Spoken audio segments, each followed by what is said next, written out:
गोजोन हामलायनायजों लोगोसे नोंथांमोनखौ गोदान खौराङाव बरायबाय। अन्नानै नोंथांमोना बे रादाबखौ जोबजासे नायलां। लोगोसे भिडिअखौ लाइक, कमेन्ट, शेयार आरो चेनेलाव गोदानै फैदोंब्ला साबस्क्राइब खालामनो गुरै खावलायबाय। दानिया फैदो लोगोफोर रादाबखौ मिथिलांनि। गिबि खौराङाव दङ गोदान बोसोर रंजालि बैसागो बोथोरा दाउ खौवौनि खौवौ खौवौ गाबनायजों फैलायगौ।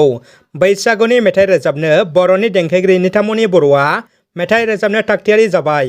बिथां मुंदांखा देंखोगिरिया बुंदों, जोबोद गोबाव आरो गोब्राब समजों जुजिनानै देग्लायनि रंजालि बैसागुआव नोंथांमोनजों दान्दिसे सम रंजानो होनना ओंखारबोबाय। गासैनिबो अनसायनाय आरो बोर मोनगोन बेखौ मिजिंथिदों।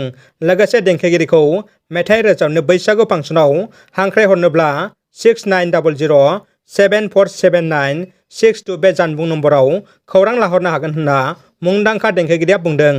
आसामाव दिनै मिउनिसिपेल बर्डनि रिजाल्टखौ फोसावबाय। रायजोनि मिउनिसिपेल बर्डनि बांसिन मासियावनो बिजेपिनि देरहासार। बङाइगाव मिउनिसिपेल बर्डनि बिसायख'थियाव बिजेपिआ मोन 13, एजिपिआ मोन 11 आरो कंग्रेसआ मोनसे मासियाव देरहासार जायो। बे बारनि मिउनिसिपेल बर्डनि बिसायख'थियाव बिजेपिआ गोख्रों आरो बांसिनै देरहासार जानाया रेकर्ड खालामनो हादों।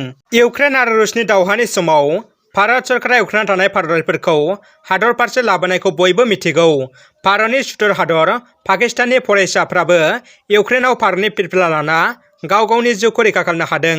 बेल' नङा, भारत सरकारा इउक्रेनाव थानाय पाकिस्ताननि फरायसाफोरखौबो बोखांना रैखा खालामदों। खैफोदनि समाव सुबुंथिया देरसिन, बेखौ भारत सरकारा फोरमान खालामदों। भारत सरकारनि बे बाखनायथाव खामानिखौ पाकिस्ताननि फरायसाफ्रा बाखनायना भारत सरकारखौ ससियेल मिडियानि गेजेरजों साबायखर बावहरदों। दानिया फैदो गुबुन मोनसे खौराङाव। बिटिआरनि एम राकेश ब्रह्मनि बेरफ्रुसार बिबुंथि। BPF हानजानि MLA रबिराम नार्जारिया UPPL हानजायाव हाबनो थाखाय बिटिआरनि गाहाय मावफुं सोद्रोमा प्रमद बर'जों सावरायनाया बे समाव सोलिगासिनो दं होनना बुंदों। एम राकेश ब्रह्मनि बे बुंनाया दासिम बेसे सैथो रोखा जायाखै। अदेबानि बिनि सायाव रबिराम नार्जारिया मा खेंफोरथि होयो बेयो उननि समाव मिथिनो गोनां।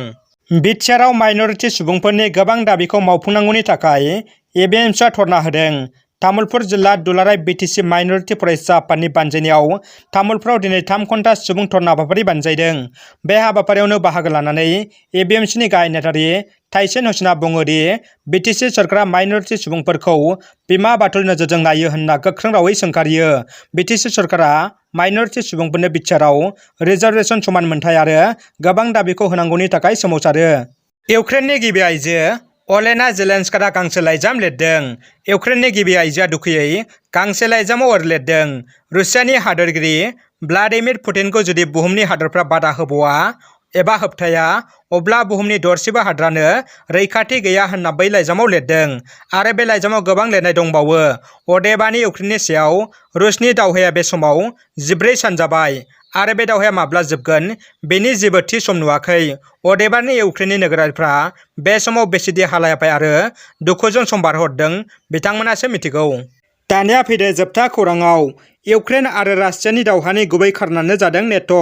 इउरप आरो आमेरिकानि गासै 30 हादर थानाय नेट'आव इउक्रेनखौ सोसननो नागिरनायनि थाखायनो रुसआ इउक्रेननि सायाव दावहा होदोंमोन। दिनै इउक्रेननि हादोरगिरि भलदिमिर जेलेन्स्किया नाट'खौ लाना बिबुंथि होदों। बिथाङा बुंदों, नाट'आव इउक्रेनखौ सोसननो आं आरो नारसिनला। नाट'आव इउक्रेनखौ सोसननो नाट'नि सोद्रोमा हादरफ्रा गोसो गैया होनना बुंथियो। रादाबा एसेनोसै लोगोफोर। रादाबखौ जोबजासिम नायनायनि थाखाय गासिनिसिमबो साबायखर आरो गोजोन हामलायनाय थाबाय। जै बर' हारिनि गोजोन्थों।